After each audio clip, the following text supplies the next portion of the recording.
All right, good afternoon and welcome to our channel. Today, I'd like to discuss how medical needs might affect your Section 8 voucher.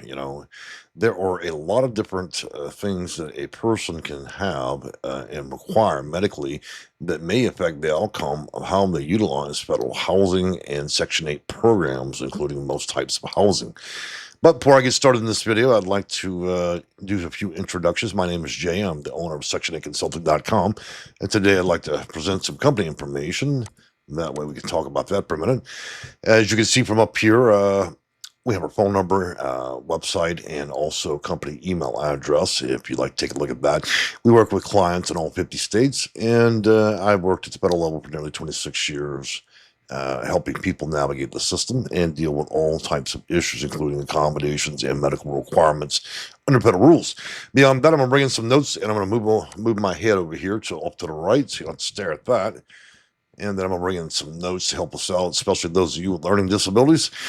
All right, so how medical needs affect your Section 8 voucher? Well, medical needs can affect the Section 8 voucher in several important ways. A qualifying disability-related need may support changes to the bedroom size. It may change the payment standards, qualifying for a disability-related need, or may support other changes to the bedroom and payment standard sizes, search deadlines, limit aid approval, housing location, unit features, communication procedures, and other program rules.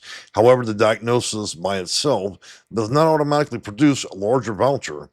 The higher rent limits.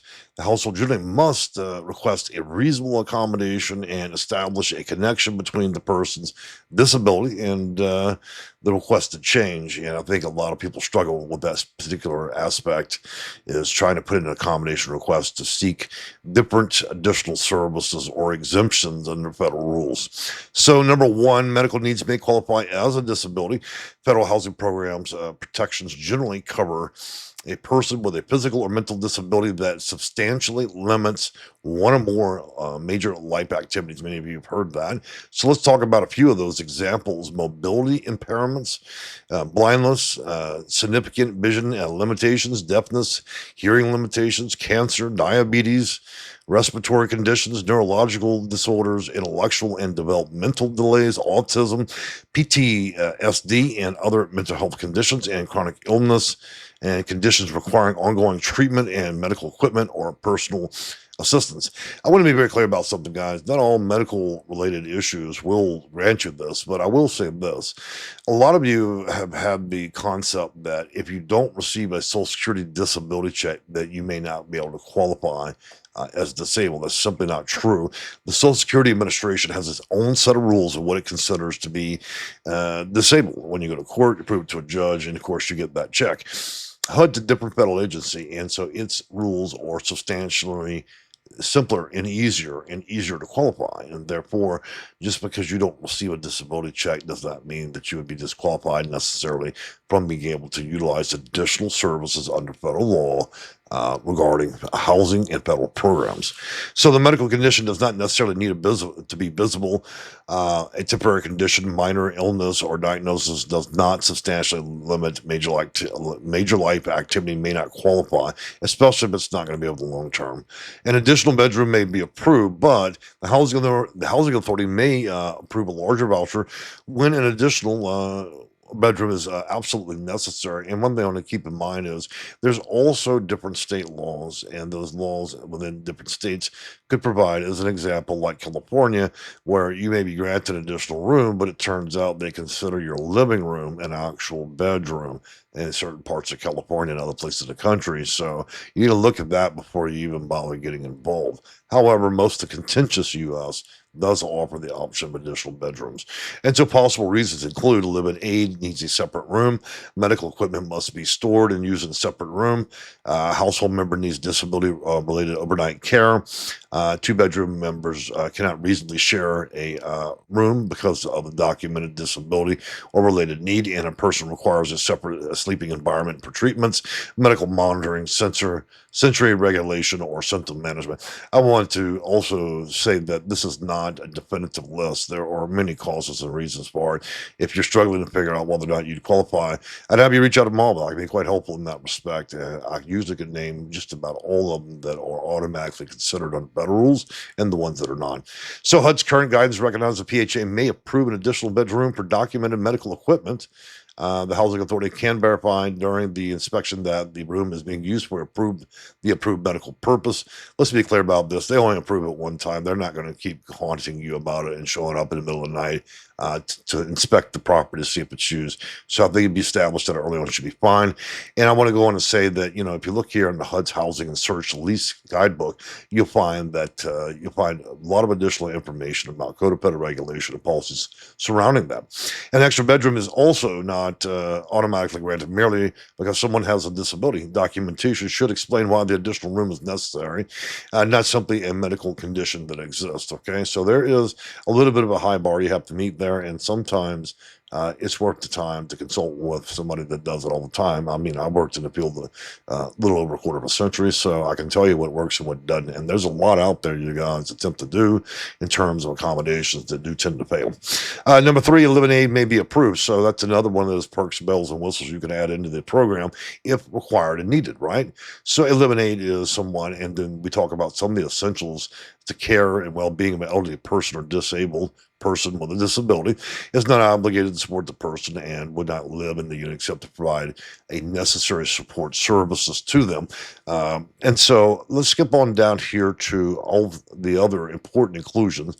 PHA must improve both the need for aid and the person selected. The live-in aid is not ordinarily treated as an assisted family member. The aid's income generally is not counted as a household income.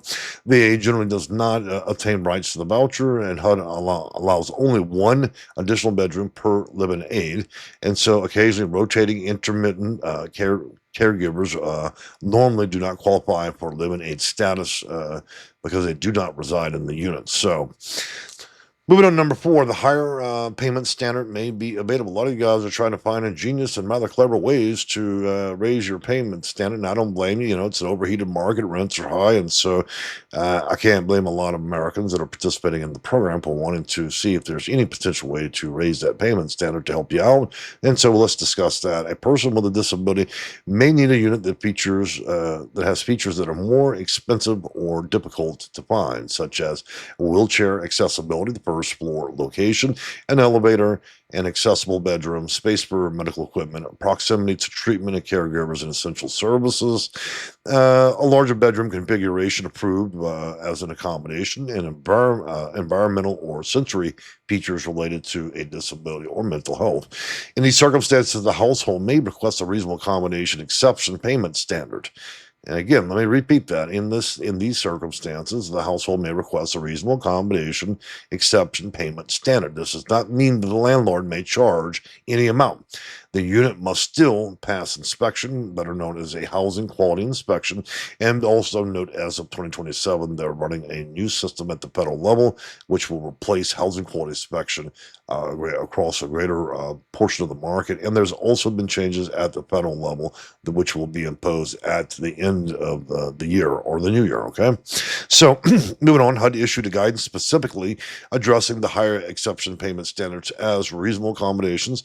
PHA must make participants aware that this accommodation may be available under HUD's notice PIH 2025/12. And so I will link that up for you guys. And remember, the notes and discussion, as you've seen here, will be posted in the comments section as well as the description of the video. Moving on from there, a request should identify the specific unit type and unit need, disability-related feature it provides, and why suitable units cannot be found within a regular payment standard, and the higher amount is absolutely required. We're going to move on to number five. The disability may support a voucher extension.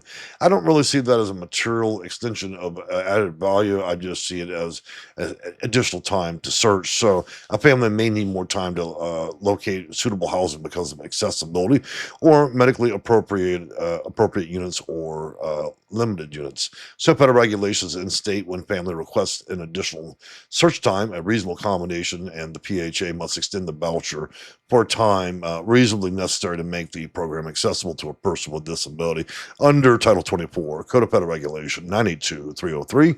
And so we will look at some helpful evidence, which may include a list of units contacted, accessibility problems encountered, rejection applications, transportation and treatment limitations, hospitalization, medical interruptions, communications with landlords, and a provider explanation of necessary unit features. And this will be the last part I'm going to go over. I'm going to post the rest as notes because we don't want to make the video too long for you guys. So the request for extension before the voucher expires, whenever possible, ordinary discretion extensions are controlled by the PHA's administrative plan. That administrative plan being discussed here is something you can acquire from your PHA or Public Housing Authority by submitting a Public Freedom of Information Act, and then you're requesting the most current copy of the administrative plan and some advice on that. Look, do not have them print that out as paper through a printer, okay? Tell them you want a digital copy of the most recent one. It'll discuss all how they handle everything and how the programs are set up and how they will also handle any requests that you give them. So it's really a critical piece of information if you're going to understand the system fundamentally and wholly. All right, that being said, guys, I'm going to wrap this up. It looks like we're at about 10 minutes, and I believe that's a little bit long, even for my videos. So my name is Jay again, and I am the owner of Section8Consulting.com, working 26 years at the federal level, helping people with housing and navigate. And as you can see, again, we have our phone number, company address, and email up there. We do live videos on Tuesday, Thursdays, and Sundays around 10 a.m. Central Standard Time. And then we do EDUs, which are educational videos, 2 a day, typically on non-live video days. So that's almost every other day, right?